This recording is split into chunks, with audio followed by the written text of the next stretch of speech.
Hi, I'm Brandy. Welcome to Careers Unchecked. This is the podcast for high-achieving women who are doing well on paper, but something just doesn't feel right. Maybe you got the promotion and it feels heavier than you expected. Maybe your role keeps expanding, but your compensation just isn't. Maybe you're exhausted in a way that sleep just won't fix. Or maybe you had a quiet moment where you thought, is this actually what I want? I'm a career coach and a first-generation professional.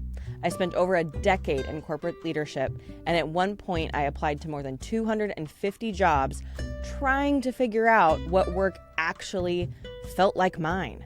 I've hired teams, built systems, burned out a few times, pivoted quietly, and rebuilt.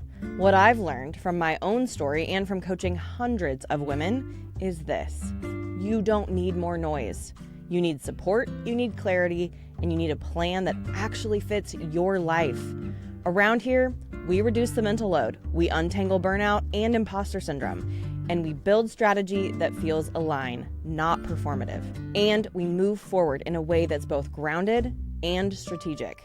You'll leave with practical tools, real frameworks, and perspective you can use right away, so you can stop overthinking and start making moves that feel authentic. This is Careers Unchecked. Let's get into it. Okay, I'm starting this episode a little bit differently because this is something I'm actively working through in this current season of my life. Listen, there was a time when I was really good at leaving work at work. When I worked in corporate and I was going into the office every day, I had a system. The last 30 minutes of my day, those were mine because, let's be honest, nothing was getting done anyway. I would organize everything for the next day, plan out my schedule, write my top 3 priorities on a sticky note, and I would clean my workspace because I know myself and I'm one of those people that does the best work in the morning, right? That good deep work. So walking into a clean space with a clear plan, that mattered to my brain. And then I would leave and work stayed there. Then the pandemic hit, and like a lot of people, I had to figure out how to work from home, and I struggled because, let's be honest, our homes are full of distractions. This was before I was a parent. Laundry, dishes, my dog, things pulling at my attention all the time. And over time, I figured it out. I created a workspace where I could actually shut the door at the end of the day, and slowly my routine came back. And then I became an entrepreneur. And let me tell you, I was not prepared for how much this work bleeds into every corner of your life, because there is not a natural stopping point as an entrepreneur. You are wearing all the hats all the time, and you care deeply about what you're building. There's always one more thing you could be doing. So suddenly there was no clean end of day. I found myself slipping back into this pattern where work is just everywhere. And honestly, I even got an office outside of my home, and it helped a lot, even with the financial commitment, because it created separation again. But then I became a parent, and my husband stepped into a role with on-call shifts. And let me just be very honest, this last year has rocked my absolute world. There are days where I am working at odd hours, typing emails while my son is eating lunch, trying to be present, but also keep things moving and juggle 1,000 things at once. And if I'm being honest, I do not have this figured out. I have rituals, but they do not always go to plan. If my son decides not to nap or my husband's pager goes off, it's over. Right?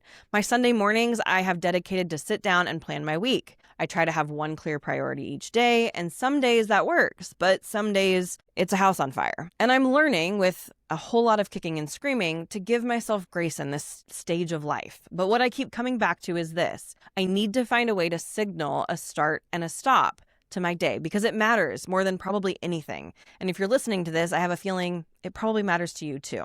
Here's the thing that I think gets missed in this conversation. Leaving work at work is not about discipline. It's not just about deciding, okay, I'm done for the day, because if that worked, you would not be listening to this podcast. So what's actually going on? Here's the deal.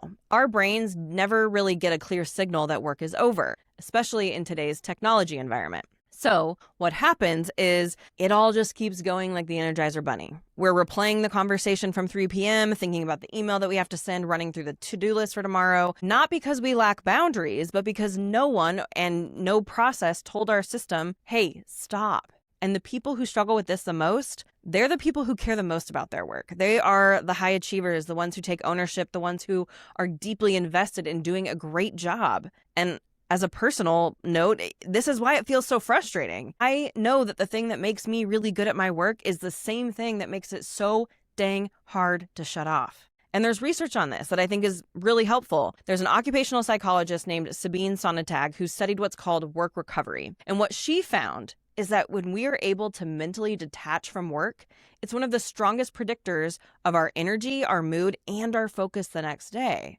What her research shows is that detachment does not come from just deciding to stop thinking about work. It comes from creating a clear signal that your context has changed. Your brain has to know, hey, we are not at work anymore. And if you don't give it that signal, it's just going to keep running the same loop over and over again. So what can we do about this? Like, what will actually work? The most effective thing I've found, both for myself and my clients, is some form of a transition ritual.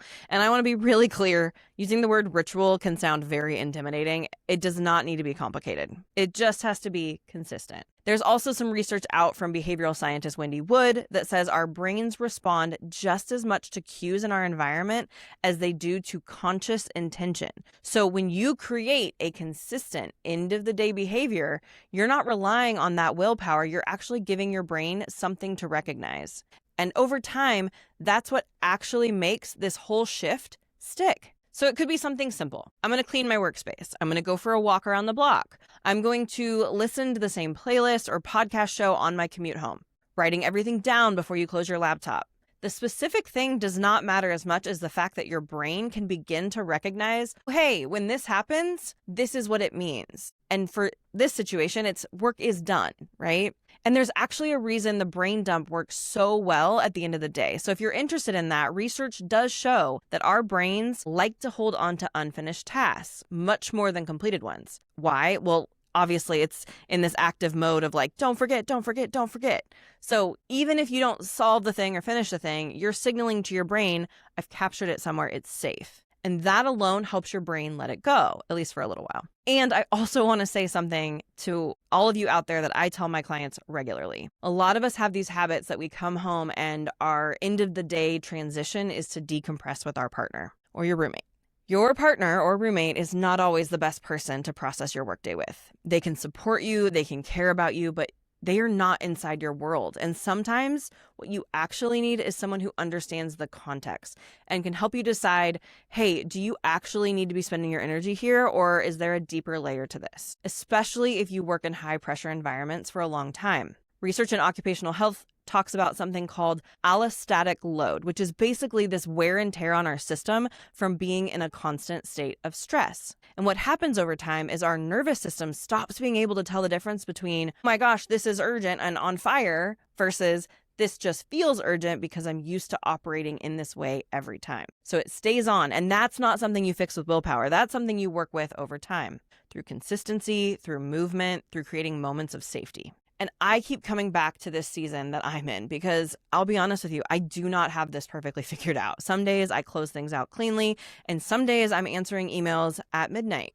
while life is still happening all around me. Here's what I've learned. It's that even the small signals matter. Closing my laptop intentionally and exhaling, cleaning my space, taking a walk. They tell my brain, hey, we are done for now, and that's enough. Leaving work at work is not about caring less. It's about protecting your capacity. Because if you don't do that, you will eventually not be able to care as much as you want to over time. And also being present for the life that's happening around you. If this is something you are also navigating and want additional support, you can reach out to me at talentcareercoaching.com. That's exactly the work we do together. And I'll be honest, we're going to do this one together. All right, I'll see you next week. Thanks for being here on this episode of Careers Unchecked. If something from today is sitting with you and a good next step feels like taking our burnout quiz, I want you to head over to talentcareercoaching.com. This quiz is free, it's short, and it's designed to help you figure out what you're feeling is burnout, or maybe it's misalignment and something about your work is no longer a fit. Those aren't always the same thing, and it really does matter which one it is so that you can go deeper and figure out what is actually happening. Just so you know, everything else lives there too. Blog posts, past episodes, free resources, and then obviously how to book a call or work with me if that makes sense for you too. All of it is there. In the meantime, I'll see you next week.